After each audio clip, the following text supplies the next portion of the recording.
모두를 살린 예배라는 제목으로 하나님의 말씀을 전하도록 하겠습니다. 여러분의 가정은 평안하십니까? 여러분의 가정은 안녕하십니까? 가정마다 아무런 문제가 없는 것처럼 보이지만 조금만 들어가 보면 문제가 없는 집안이 없습니다. 어려움이 없는 집안이 없습니다.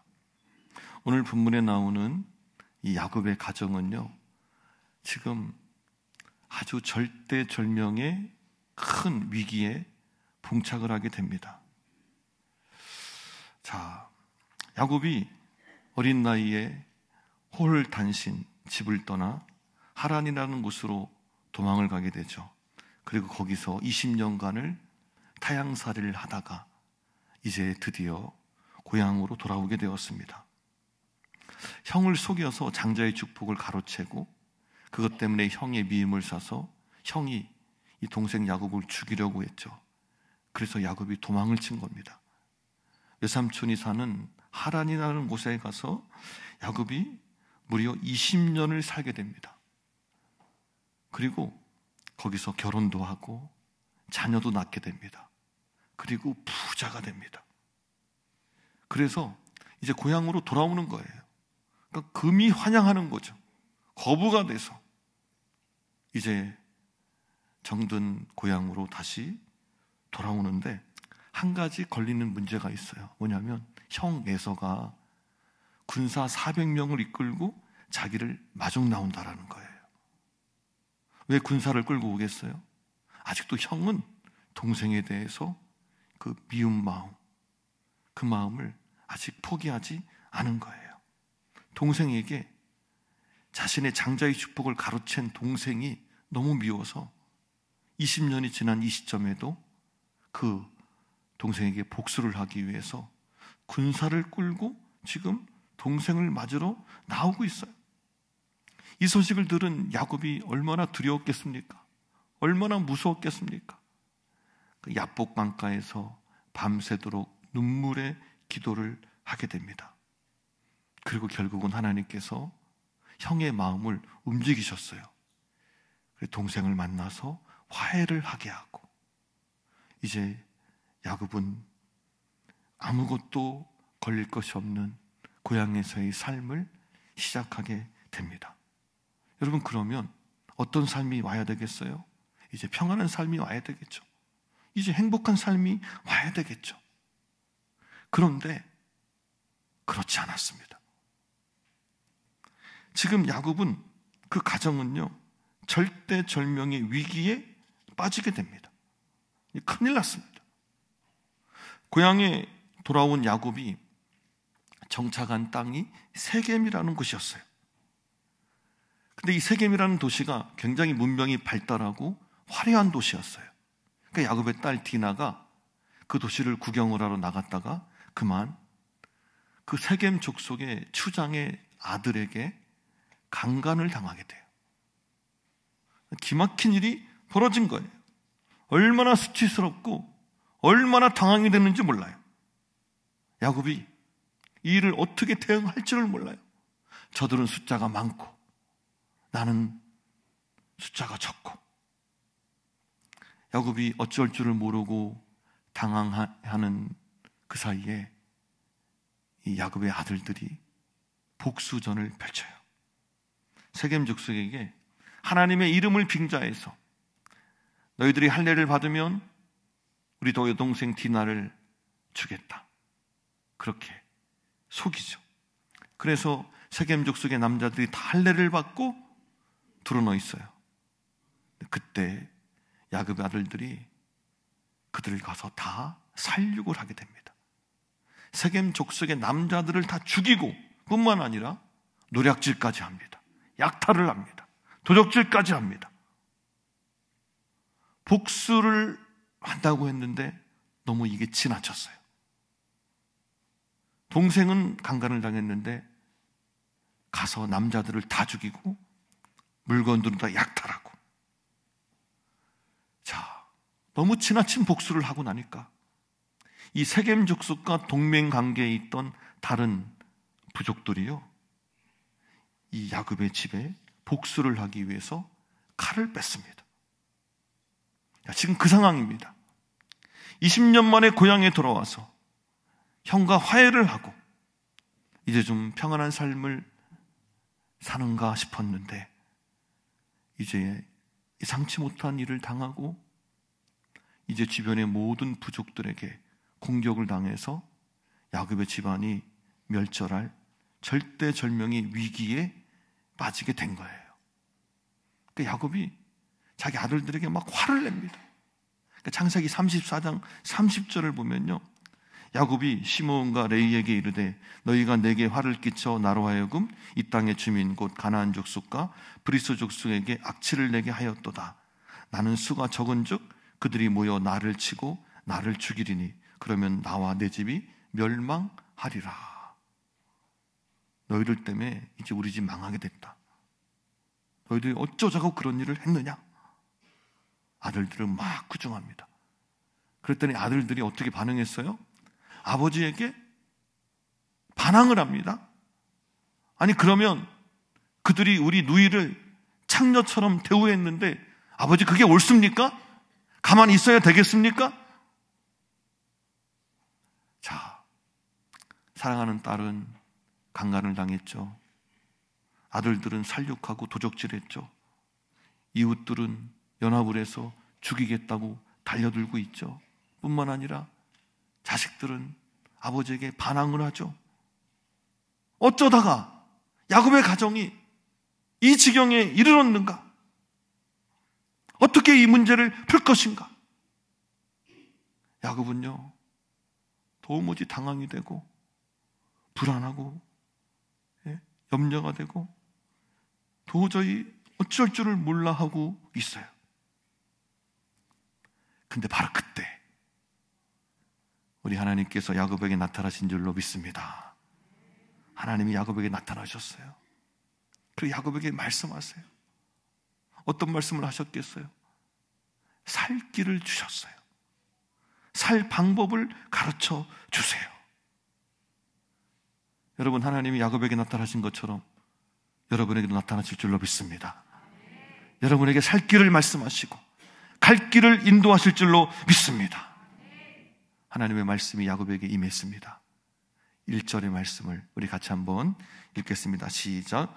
하나님이 야곱에게 이르시되 일어나 베델로 올라가서 거기 거주하며 내가 내 영 에서의 낯을 피하여 도망하던 때에 내게 나타났던 하나님께 거기서 제단을 쌓으라 하신지라. 아멘. 하나님이 말씀하십니다. 야곱아, 일어나라. 그리고 베델로 올라가라. 거기서 거주해라. 그리고 거기서 하나님께 예배하라. 여러분, 이것이 야곱이 살 길이었어요. 야곱이 그 가정이 위기를 돌파할 수 있는 하나님의 방법이었어요. 베델로 올라가라. 왜 하나님은 베델로 올라가라고 했을까? 그냥 세겜에서 예배드리면 안 될까요? 근데 하나님은 일어나라. 거기서 떠나라. 베델로 올라가라. 베델은 어느 곳이길래 왜 하나님은 베델로 올라가라고 하셨을까? 베델은 야곱이 20년 전에 형을 피해서 도망가다가 지쳐 쓰러져서 잠든 곳이 베델이었습니다. 거기서 돌을 베개로 하고 잠을 자다가 꿈을 꿨어요. 꿈속에 하나님이 나타났어요. 사닥다리가 보이고 천사가 오르락 내리락 하고 그 사닥다리 끝에 보니까 하나님이 계세요. 그리고 하나님이 야곱에게 말씀하세요. 야곱아, 나는 너의 조부 아브라함의 하나님, 이삭의 하나님이다. 여기 이 땅을 내가 너와 내 자손에게 다 줄 것이다. 그리고 네가 어디로 가든지 내가 너와 함께 할 것이다. 그리고 너는 다시 이 고향 땅으로 반드시 돌아오게 될 것이다. 네가 이 땅에 돌아올 때까지 내가 결코 너를 떠나지 않고 내가 너와 함께 하리라. 하나님이 야곱에게 꿈속에서 나타나서 이 약속의 말씀을 주신 거예요. 야곱이 깜짝 놀라서 잠에서 깼습니다. 그리고 그 자리에서 여기가 바로 하나님의 전이구나. 하나님이 여기 계신 줄을 내가 몰랐구나. 그러면서 돌을 세우고 거기서 야곱이 하나님께 서원을 합니다. 하나님이 약속하셨던 것처럼 야곱도 하나님께 약속을 합니다. 그 약속의 내용이 무엇이었나? 하나님께서 정말 하나님의 말씀대로 저를 평안하게 고향 땅에 돌아오게 하신다면 하나님은 나의 하나님이 될 것이요, 이 돌을 세운 곳이 하나님의 전이 될 것이요, 그리고 내가 이곳에서 하나님이 내게 주신 소득의 11조를 바치겠나이다. 이 서원을 합니다.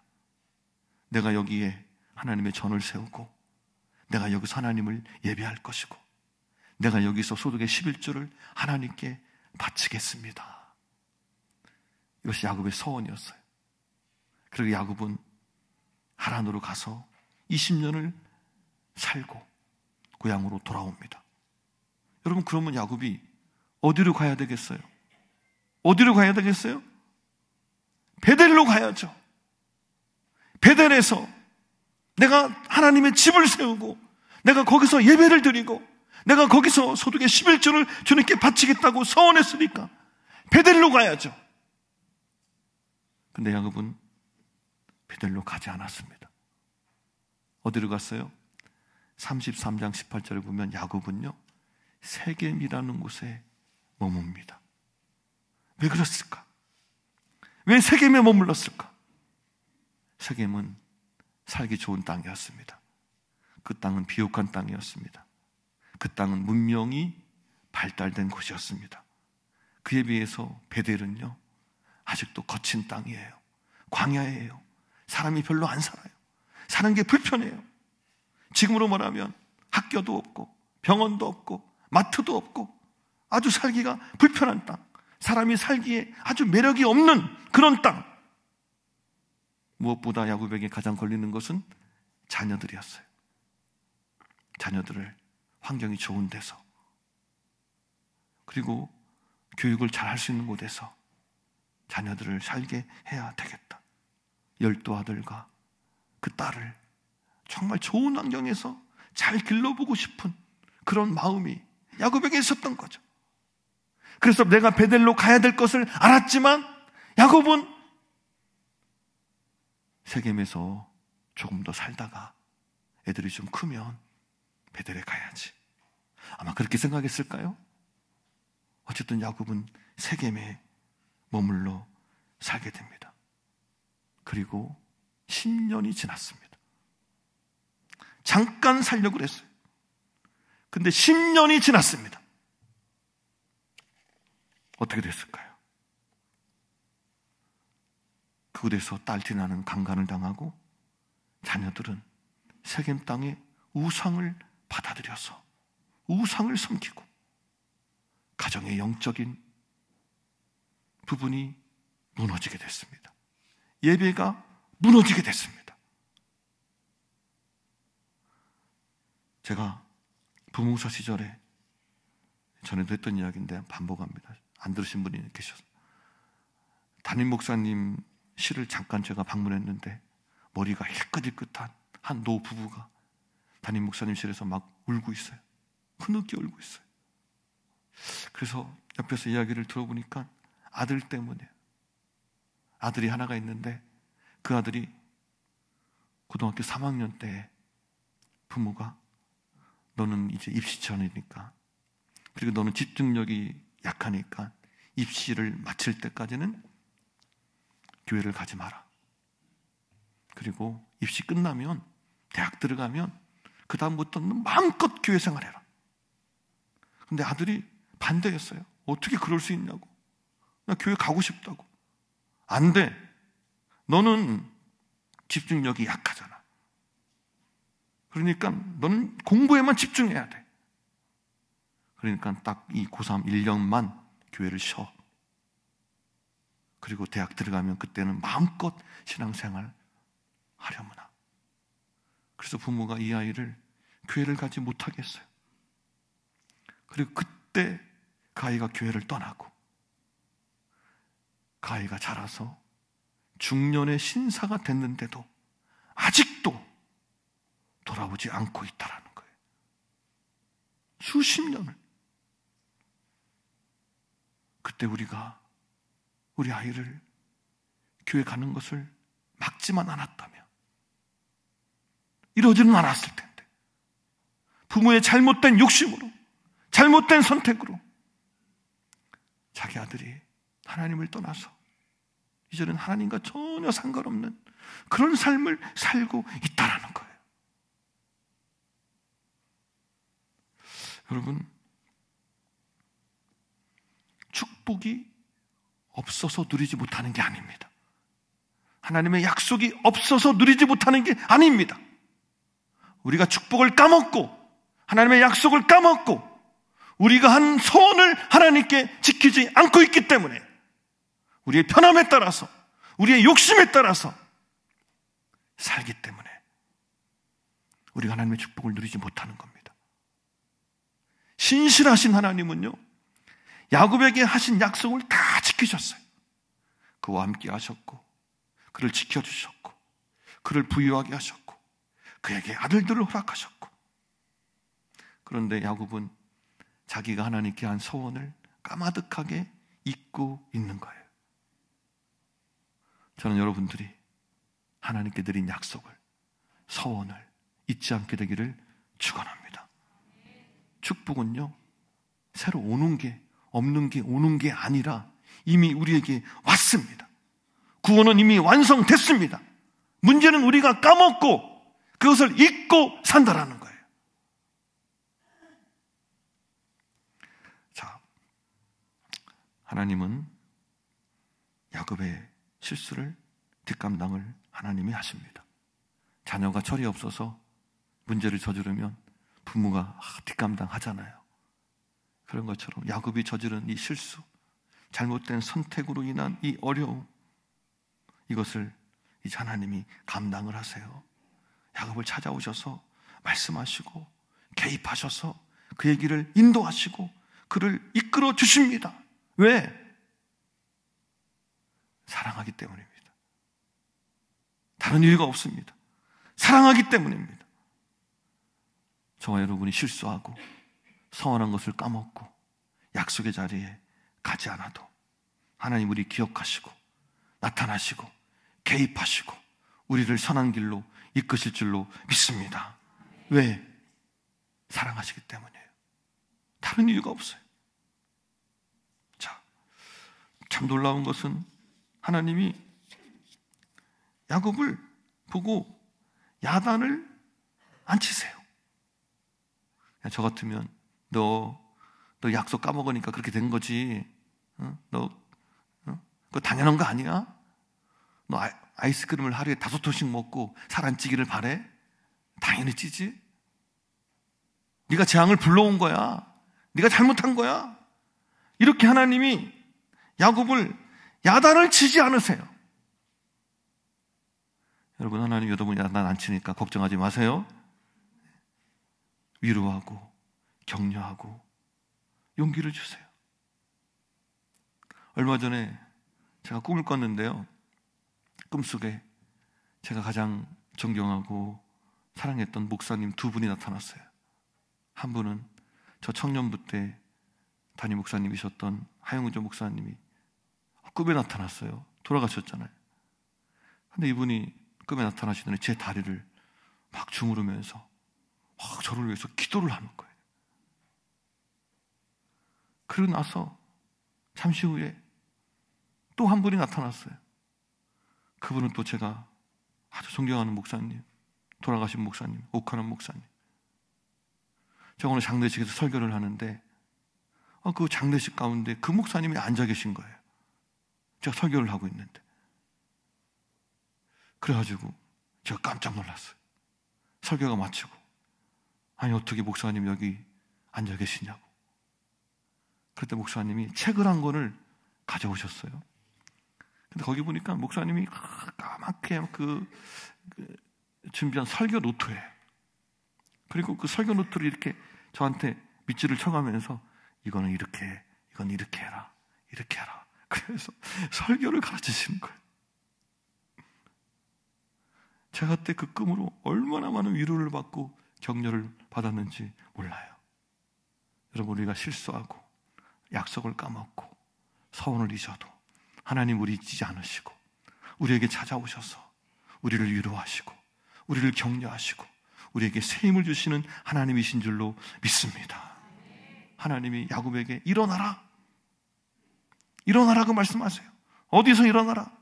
너 불안한 장소, 염려하는 그 장소, 걱정하는 그 장소, 근심하는 그 자리에서 일어나라. 불안을 떨치고 일어나라. 내가 너에게 준 약속은 아직도 유효하다.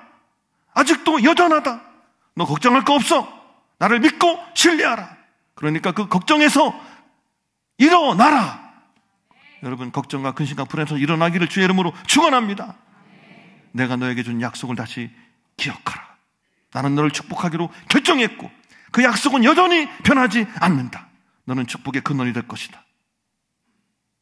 이 너의 부인은 이 땅을 다 너에게 줄 것이다. 하나님은 그렇게 야곱에게 축복하십니다.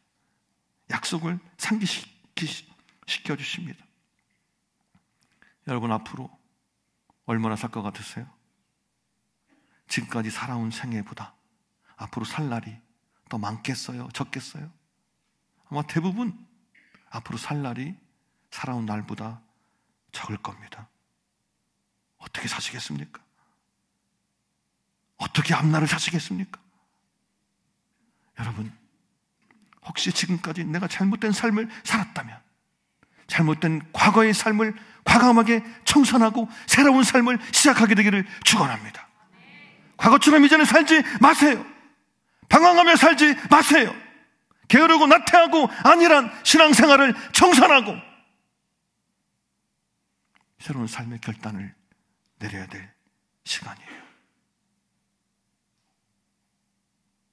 여러분은 땅의 사람이 아니에요. 여러분은 하나님의 하늘의 사람인 줄 믿으시기를 바랍니다. 여러분은 순간을 살 사람이 아니에요. 여러분은 영혼을 살 사람이에요. 여러분은 하나님의 부르심을 따르고 부르심을 이뤄야 돼.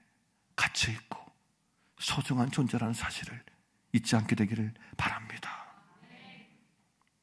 하나님이 야곱에게 일어나라, 베들로 올라가라, 거기서 나를 예배하라, 이렇게 말씀하셨어요. 이 말씀을 듣고 야곱이 어떻게 반응했을까? 2절에 보니까 야곱이 하나님이 말씀한 대로 반응해요.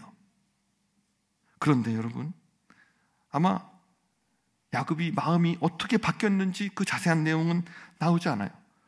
어땠을까요?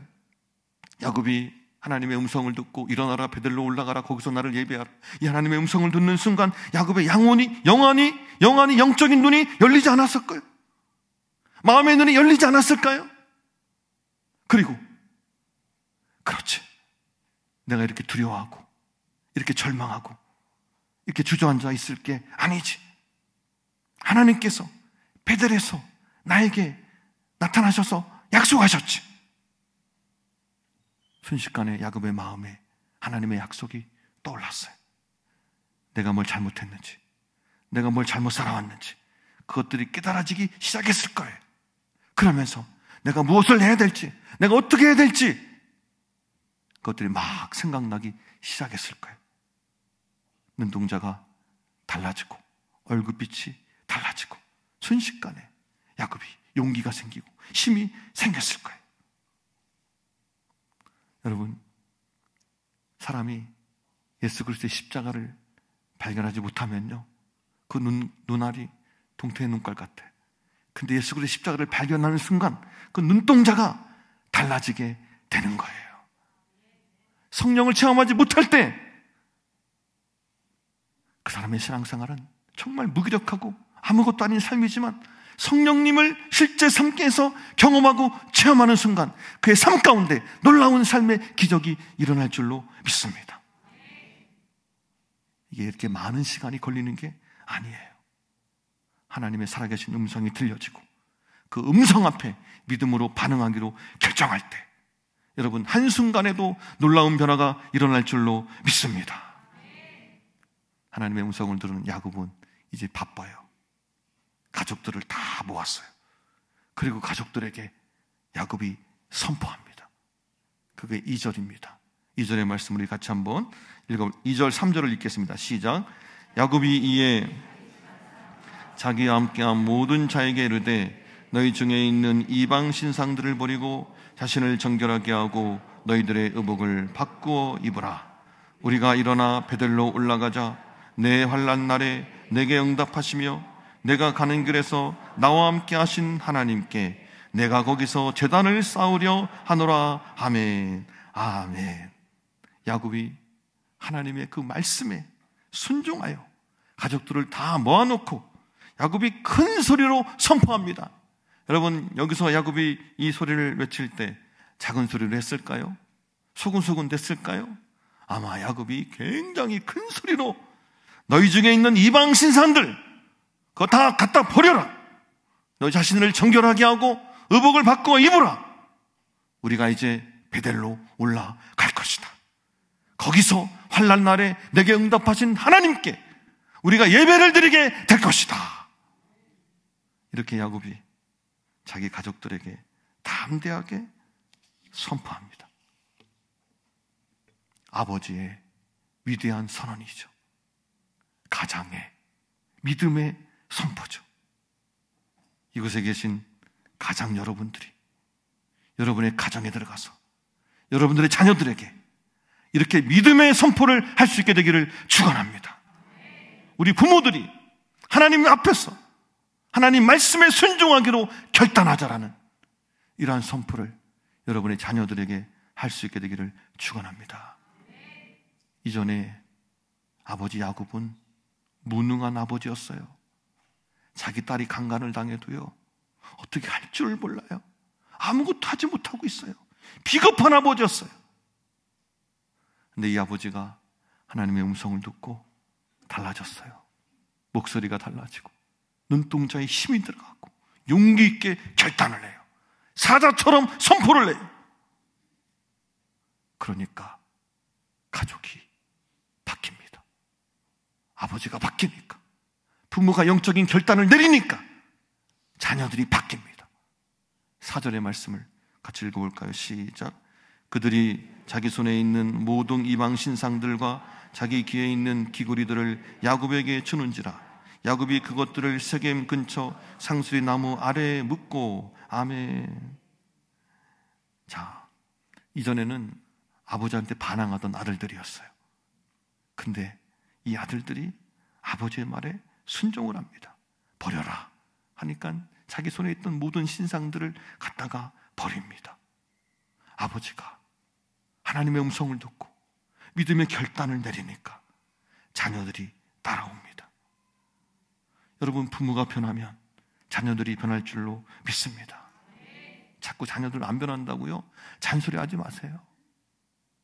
부모가 변하면, 부모가 새로워지면 우리 자녀들이 그 모습 보고 따라올 줄로 믿습니다. 창세기 34장에는 아버지의 영적인 리더십이 서지를 않았어요. 영적인 권위가 없었어요. 그런데 이 아버지가 정신을 차리고 하나님의 음성을 듣고 믿음으로 결단하고 선포하니까 자녀들이 따라오잖아요. 예전에 한 가출한 아이 엄마와 상담을 할 일이 있었어요. 근데 엄마가 이야기를 다 들어보니까 엄마 문제, 그 아이의 문제가 아니라 엄마의 문제예요. 근데 엄마의 문제라고 직선적으로 이야기하면 엄마가 기분 나쁘잖아요. 그래서 제가 막 애둘러서 이것은 사실 이 문제의 근원은 그 아이의 문제가 아닙니다. 이거 엄마의 문제입니다. 애들로서 말했는데 이 엄마가 눈치가 빨라서 알아들었어요. 그러더니 굉장히 기분 나빠하더라고요. 내가 문제라고요? 우리 딸이 문제지? 그다음부터 이분이 저를 쳐다보질 않아요. 네? 여러분, 부모가 적당히 예수 믿는 거 청산하고 적당히 기도하는 거 청산하고 하나님 앞에 똑바로 서게 되면 부모의 영적인 리더십이 회복될 줄로 믿습니다. 자녀가 변화됩니다. 또 어떤 일이 일어났는가? 5절을 읽습니다. 5절 다 같이 시작. 그들이 떠났으나 하나님이 그 사면 고울들로 크게 두려워하게 하셨으므로 추격하는 자가 없었더라. 아멘. 야곱을 죽이려고 했던 주변의 동맹국들, 그들의 마음을 하나님이 두렵게 하셨어요. 그래서 그들이 야곱이 베델로 향하여 떠나는 야곱을 추격하지 못하도록 우리 하나님이 그들을 막아주신 줄로 믿습니다. 추격하는 자가 없었더라. 야곱이 믿음의 결단을 하고 믿음의 선포를 하고 행동하니까 자녀들을 변화시켜 주시고 원수들을 막아주시고 살 길을 열어주시는 우리 하나님이신 줄로 믿습니다. 여러분, 야곱에게는 많은 문제가 있었습니다. 딸이 강간을 당하고 자식들이 말을 안 듣고 자식들이 살육을 하고 도적질을 하고 주변에 많은 부족들이 야곱의 가족을 헤아려 하고 많은 문제가 있었지만 사실상 모든 문제의 근원은 하나였습니다. 무너진 예배. 세겜에서 야곱은 하나님을 향한 예배를 잃은 거예요. 그래서 하나님은 야곱에게 베델로 올라가라. 거기서 나를 예배하라. 여러분의 예배가 회복되기를 주의 이름으로 축원합니다. 하나님을 붙들기를 주의 이름으로 축원합니다. 하나님께 선한 것들을 지키게 되기를 축원합니다. 그러면 장애물이 제거될 것입니다. 그러면 자녀들이 따라오게 될 것입니다. 그러면 적들이, 원수들이 떠나게 될 것입니다. 뿐만 아니라 하나님께서 약속하신 복을 차고 넘치게 부어주실 줄로 믿습니다. 하나님이 복을 부어주십니다. 그 다음 창세기 35장 자 보세요. 19절을 같이 읽어볼까요? 9절 다 같이 시작. 야곱이 밧단 아람에서 35장 9절입니다. 자, 9절 자막으로 좀 보여주세요. 35장 9절 성경부 같이 읽습니다. 시작. 야곱이 밧단 아람에서 돌아오매 하나님이 다시 야곱에게 나타나사 그에게 복을 주시고 10절 하나님이 그에게 이르시되 내 이름이 야곱이지만은 내 이름을 다시는 야곱이라 부르지 않겠고 이스라엘이 내 이름이 되리라 하시고 그가 그의 이름을 이스라엘이라 부르시고 11절 하나님이 그에게 이르시되 나는 전능한 하나님이라 생육하며 번성하라 한 백성과 백성들의 총회가 내게서 나오고 왕들이 내 허리에서 나오리라. 아멘. 하나님이 다시 야곱에게 복을 부어주십니다. 전에 바꿨던 이스라엘이라는 이름을 다시 불러주시면서 야곱에게 생육하라 번성하라 너의 허리에서 민족이 나올 것이다. 왕들이 너의 허리에서 나오게 될 것이다. 내가 아브라함과 이삭과 야곱에게 약속한 그 모든 땅을 너와 내 후손에게 주게 될 것이다. 여러분이 악착같이 복을 받으려고 여러분이 힘으로 복을 긁어 모으는 복과 하나님의 약속으로 주시는 복, 이 복 중에 어느 복이 더 크겠습니까? 여러분이 악착같이 긁어 모으는 복이 크겠어요? 전능하신 하나님의 약속에 따라 부어주시는 복이 크겠어요? 여러분이 악착같이 복을 긁어 모으는 사람이 아니라 하나님께 돌아와서 하나님께 온전히 예배해서 하나님이 여러분에게 복을 부어주고 싶은 기쁜 마음이 드는 그런 하나님이 주시는 복을 누리는 여러분 되기를 주의 이름으로 축원합니다. 무너진 예배가 회복되니까 자녀들이 변화되고 원수들이 떠나가고 하나님이 복이 다시 그들에게 임하게 되는 것입니다. 여러분의 가정은 평안하십니까? 여러분의 가정은 안녕하십니까? 길 잃은 가정, 어디를 가야 될지 모르는 가정, 사람들이 너무 많습니다. 우리가 가야 할 곳은, 우리가 가서 예배 드려야 될 곳은 베델인 줄로 믿습니다. 하나님 없이는 살 수 없다고 고백했던 그 자리로 여러분 다시 올라갈 수 있게 되기를 바랍니다. 다시 하나님을 예배할 수 있게 되기를 바랍니다. 코로나 핑계대고 적당히 예수 믿었던 거, 적당히 기도했던 거 다 청산하고 땅속에 묻어버리고 다시 하나님을 향한 열정적인 예배의 자리로 나아가는, 소원을 지키는 자리로 나아가는 여러분 되기를 주의 이름으로 축원합니다.